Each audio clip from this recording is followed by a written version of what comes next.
حي على الصلاة.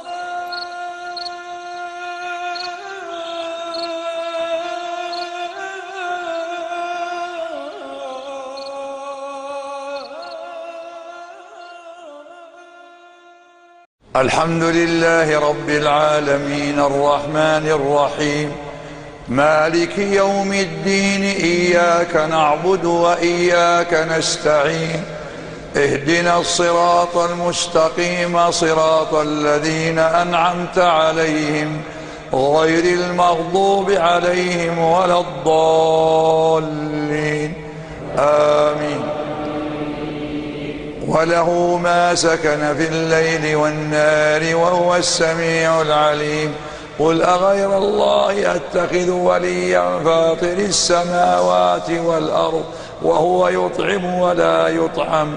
قل إني أمرت أن أكون أول من أسلم ولا تكونن من المشركين.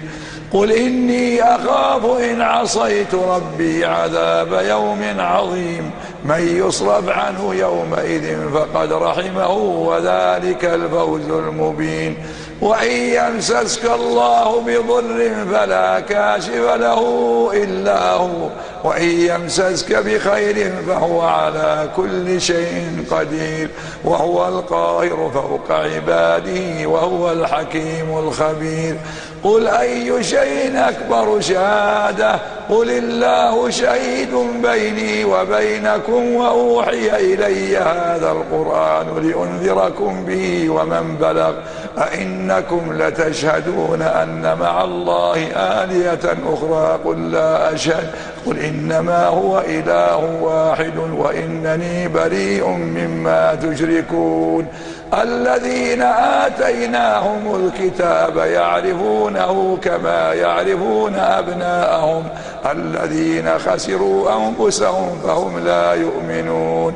ومن أظلم ممن افترى على الله كذبا أو كذب بآياته، إنه لا يفلح الظالمون.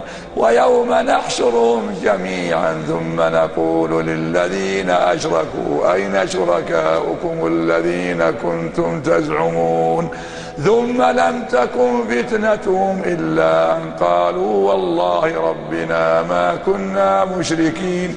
انظر كيف كذبوا على أنفسهم وضل عنهم ما كانوا يفترون.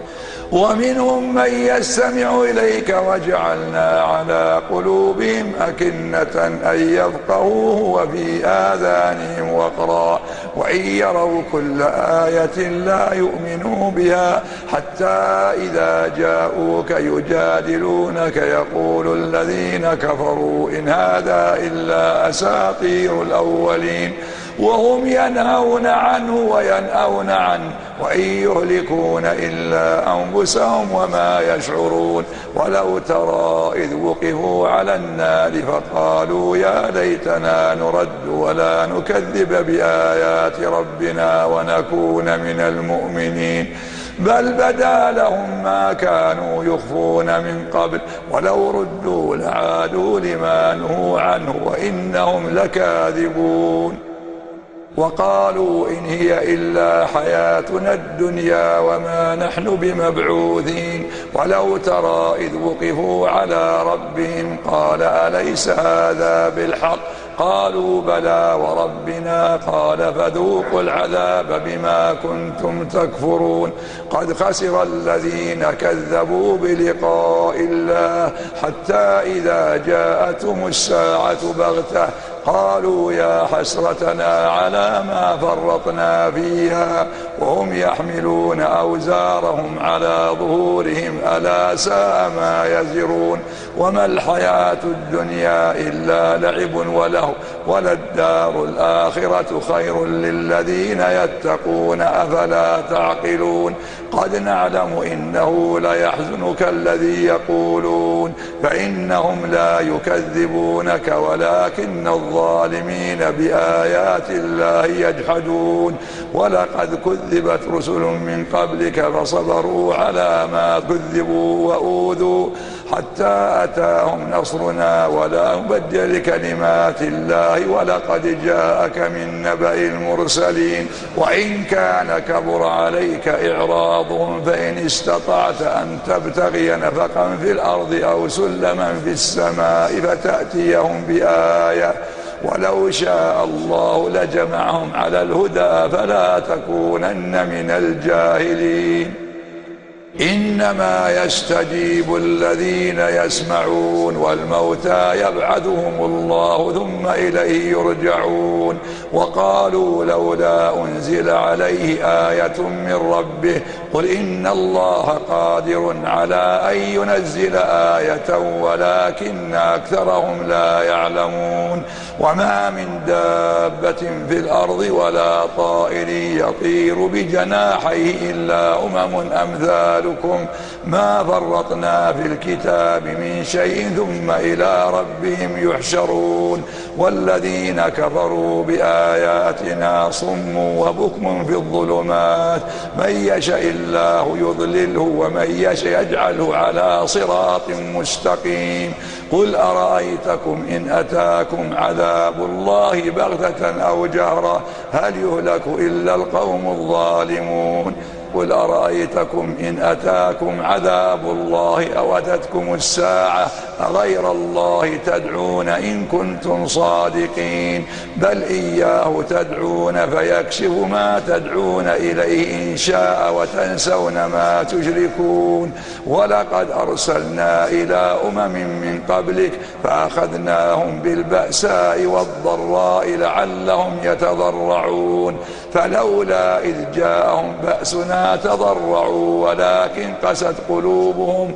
وزين لهم الشيطان ما كانوا يعملون فلما نسوا ما ذكروا به فتحنا عليهم أبواب كل شيء حتى إذا فرحوا بما أوتوا أخذناهم بغتة فإذا هم مبلسون فقطع دابر القوم الذين ظلموا والحمد لله رب العالمين قل أرأيتم إن أخذ الله سمعكم وأبصاركم وختم على قلوبكم من إله غير الله يأتيكم به انظر كيف نصرف الآيات ثم هم يصدفون قل أرأيتكم إن أتاكم عذاب الله بغتة أو جهرة هل يهلك إلا القوم الظالمون وما نرسل المرسلين إلا مبشرين ومنذرين فمن آمن وأصلح فلا خوف عليهم ولا هم يحزنون والذين كذبوا بآياتنا يمسهم العذاب بما كانوا يفسقون قل لا أقول لكم عندي خزائن الله ولا أعلم الغيب ولا أقول لكم إني ملك إن أتبع إلا ما يوحى إلي قل هل يستوي الأعمى والبصير أفلا تتفكرون وأنذر به الذين يخافون أن يحشروا إلى ربهم ليس لهم من دونه ولي ولا شفيع لعلهم يتقون ولا تطرد الذين يدعون ربهم بالغداة والعشي يريدون وجهه ما عليك من حسابهم من شيء وما من حسابك عليهم من شيء فتطردهم فتكون من الظالمين وكذلك فتنا بعضهم ببعض ليقولوا هؤلاء من الله عليهم من بيننا أليس الله بأعلم بالشاكرين وإذا جاءك الذين يؤمنون بآياتنا فقل سلام عليكم كتب ربكم على نفسه الرحمة أنه من عمل منكم سوءا بجهالة ثم تاب من بعده وأصلح فأنه غفور رحيم وكذلك نفصل الآيات ولتستبين سبيل المجرمين قل إني نهيت أن أعبد الذين تدعون من دون الله قل لا أتبع أهواءكم قد ضللت إذا وما أنا من المهتدين. قل إني على بينة من ربي وكذبتم به ما عندي ما تستعجلون به إن الحكم إلا لله يقص الحق وهو خير الفاصلين. قل لو أن عندي ما تستعجلون به لقضي الأمر بيني وبينكم والله أعلم بالظالمين. وعنده مفاتح الغيب لا يعلمها إلا هو ويعلم ما في البر والبحر وما تسقط من ورقة إلا يعلمها ولا حبة في ظلمات الأرض ولا رطب ولا يابس إلا في كتاب مبين. وهو الذي يتوفاكم بالليل ويعلم ما جرحتم بالنهار ثم يبعثكم فيه ليقضى أجل مسمى ثم إليه مرجعكم ثم ينبئكم بما كنتم تعملون. وهو القاهر فوق عباده ويرسل عليكم حفظة حتى إذا جاء أحدكم الموت توفته رسلنا وهم لا يفرطون ثم ردوا إلى الله مولاهم الحق ألا له الحكم وهو أسرع الحاسبين. قل من ينجيكم من ظلمات البر والبحر تدعونه تضرعا وخفيا لئن أنجانا من هذه لنكونن من الشاكرين. قل الله ينجيكم منها ومن كل كرب ثم أنتم تشركون. قل هو القادر على أن يبعث عليكم عذابا من فوقكم أو من تحت أرجلكم أو يلبسكم شيعا ويذيق بعضكم بأس بعض انظر كيف نصرف الآيات لعلهم يفقهون. وكذب به قومك وهو الحق قل لست عليكم بوكيل لكل نبأ مستقر وسوف تعلمون. وإذا رأيت الذين يخوضون في آياتنا فأعرض عنهم حتى يخوضوا في حديث غيره وإما ينسينك الشيطان فلا تقعد بعد الذكرى مع القوم الظالمين. وما على الذين يتقون من حسابهم من شيء ولكن ذكرى لعلهم يتقون. وذر الذين اتخذوا دينهم لعبا ولهوا وغرتهم الحياة الدنيا وذكر به أن تبصر نفس بما كسبت ليس لها من دون الله ولي ولا شفيع وإن تعدل كل عدل لا يؤخذ منها أولئك الذين أبسلوا بما كسبوا لهم شراب من حميم وعذاب أليم بما كانوا يكفرون. قل أندعو من دون الله ما لا ينفعنا ولا يضرنا ونرد على أعقابنا بعد إذ هدانا الله كالذي استهوته الشياطين في الأرض حيران له أصحاب يدعونه إلى الهدى ائتنا. قل إن هدى الله هو الهدى وأمرنا لنسلم لرب العالمين وأن أقيموا الصلاة واتقوه وهو الذي إليه تحشرون. وهو الذي خلق السماوات والأرض بالحق ويوم يقول كن فيكون قوله الحق وله الملك يوم ينفخ في الصور عالم الغيب والشهادة وهو الحكيم الخبير. وإذ قال إبراهيم لأبيه آزر أتتخذ أصناما آلهة إني أراك وقومك في ضلال مبين.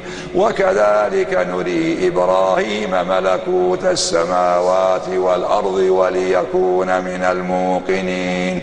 فلما جن عليه الليل رأى كوكبا قال هذا ربي فلما أفل قال لا أحب الآفلين. فلما رأى القمر بازغا قال هذا ربي فلما أفل قال لئن لم يهدني ربي لأكونن من القوم الضالين. فلما رأى الشمس بازغة قال هذا ربي هذا أكبر. فلما أفلت قال يا قوم إني بريء مما تشركون إني وجهت وجهي للذي فطر السماوات والأرض حنيفا وما أنا من المشركين. وحاجه قومه قال أتحاجوني في الله وقد هدان ولا أخاف ما تشركون به إلا أن يشاء ربي شيئا وسع ربي كل شيء علما أفلا تتذكرون. وكيف أخاف ما أشركتم ولا تخافون أنكم أشركتم بالله ما لم ينزل به عليكم سلطانا فأي الفريقين أحق بالأمن إن كنتم تعلمون. الذين آمنوا ولم يلبسوا إيمانهم بظلم أولئك لهم الأمن وهم مهتدون. وتلك حجتنا آتيناها إبراهيم على قومه نرفع درجات من نشاء إن ربك حكيم عليم. ووهبنا له إسحاق ويعقوب كلا هدينا ونوحا هدينا من قبل ومن ذريته داود وسليمان وأيوب ويوسف وموسى وهارون وكذلك نجزي المحسنين. وزكريا ويحيى وعيسى وإلياس كل من الصالحين وإسماعيل واليسع ويونس ولوطا وكلا فضلنا على العالمين. ومن آبائهم وذرياتهم وإخوانهم واجتبيناهم وهديناهم إلى صراط مستقيم. ذلك هدى الله يهدي به من يشاء من عباده ولو أشركوا لحبط عنهم ما كانوا يعملون. أولئك الذين آتيناهم الكتاب والحكم والنبوة فإن يكفر بها هؤلاء فقد وكلنا بها قوما ليسوا بها بكافرين. أولئك الذين هدى الله فبهداه مقتده قل لا أسألكم عليه أجرا إن هو إلا ذكرى للعالمين.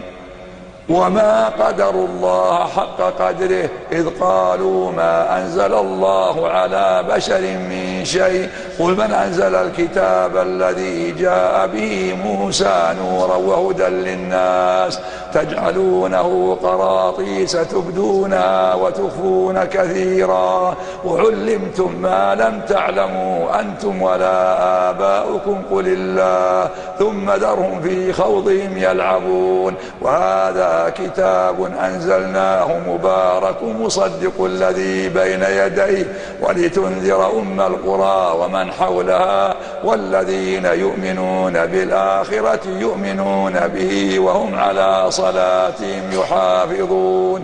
ومن أظلم ممن افترى على الله كذبا أو قال أوحي إلي ولم يوحى إليه شيء ومن قال سأنزل مثل ما أنزل الله. ولو ترى إذ الظالمون في غمرات الموت والملائكة باسطوا أيديهم أخرجوا أنفسكم اليوم تجزون عذاب الهون بما كنتم تقولون على الله غير الحق وكنتم عن آياته تستكبرون. ولقد جئتمونا فرادا كما خلقناكم أول مرة وتركتم ما خولناكم وراء ظهوركم وما نرى معكم شفعاءكم الذين زعمتم أنهم فيكم شركاء لقد تقطع بينكم وضل عنكم ما كنتم تزعمون. سبح اسم ربك الأعلى الذي خلق فسوى والذي قدر فهدى والذي أخرج المرعى فجعله غثاء أحوى. سنقرئك فلا تنسى إلا ما شاء الله إنه يعلم الجهر وما يخفى ونيسرك لليسرى فذكر إن نفعت الذكرى سيذكر من يخشى ويتجنبها الأشقى الذي يصلى النار الكبرى ثم لا يموت فيها ولا يحيا قد أفلح من تزكى وذكر اسم ربه فصلى بل تؤثرون الحياة الدنيا والآخرة خير وأبقى إن هذا لفي الصحف الأولى صحف إبراهيم وموسى.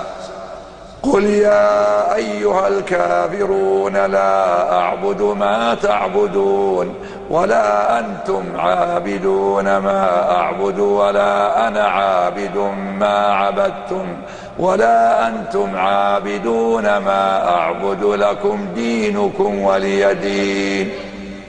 قل هو الله أحد الله الصمد لم يلد ولم يولد ولم يكن له كفوا أحد. اللهم اهدنا فيمن هديت وعافنا فيمن عافيت وتولنا فيمن توليت وبارك لنا فيما أعطيت وقنا برحمتك واصرف عنا شر ما قضيت إنك تقضي ولا يقضى عليك إنه لا يذل من واليت ولا يعز من عاديت تباركت ربنا وتعاليت لك الحمد على ما قضيت ولك الشكر على ما أعطيت. نستغفرك اللهم من جميع الذنوب ونتوب إليك. اللهم إنا نعوذ برضاك من سخطك وبمعافاتك من عقوبتك ونعوذ بك منك لا نحصي ثناء عليك أنت كما أثنيت على نفسك. اللهم اقسم لنا من خشيتك ما تحول به بيننا وبين معصيتك ومن طاعتك ما تبلغنا به جنتك ومن اليقين ما تهون به علينا مصائب الدنيا. اللهم متعنا بأسماعنا وأبصارنا وقواتنا أبدا ما أحييتنا واجعل الوارث منا واجعل ثارنا على من ظلمنا وانصرنا على من عادانا ولا تجعل الدنيا أكبر همنا ولا مبلغ علمنا ولا تجعل مصيبتنا في ديننا ولا تسلط علينا بذنوبنا من لا يخافك ولا يرحمنا برحمتك يا أرحم الراحمين. اللهم إنا نسألك موجبات رحمتك وعزائم مغفرتك والغنيمة من كل بر والسلامة من كل إثم والفوز بالجنة والنجاة من النار. اللهم أحينا مسلمين وأمتنا مسلمين وألحقنا بالصالحين غير خزايا ولا مفتونين برحمتك يا أرحم الراحمين. اللهم انصر دينك وكتابك وسنة نبيك وعبادك الصالحين. اللهم وأظهر الهدى ودين الحق الذي بعثت به نبيك على الدين كله ولو كره المشركون. اللهم وأبرم لهذه الأمة أمر رشد يعز فيه أهل طاعتك ويذل فيه أهل معصيتك ويؤمر فيه بالمعروف وينهى فيه عن المنكر فأنت على كل شيء قدير. اللهم إنا نسألك خشيتك في الغيب والشهادة وكلمة الحق في الغضب والرضا والقصد في الفقر والغنى ونسألك نعيما لا ينفد وقرة عين لا تنقطع ونسألك الرضا بعد القضاء وبرد العيش بعد الموت ونسألك اللذة بالنظر إلى وجهك والشوق إلى لقائك في غير ضراء مضرة ولا فتنة مضلة. اللهم زينا بزينة الإيمان واجعلنا هداة مهتدين.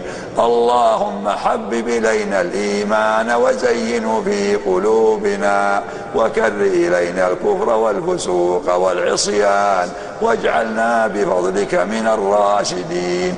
اللهم اغفر لجميع موتى المسلمين الذين شهدوا لك بالوحدانية ولنبيك بالرسالة وماتوا على ذلك.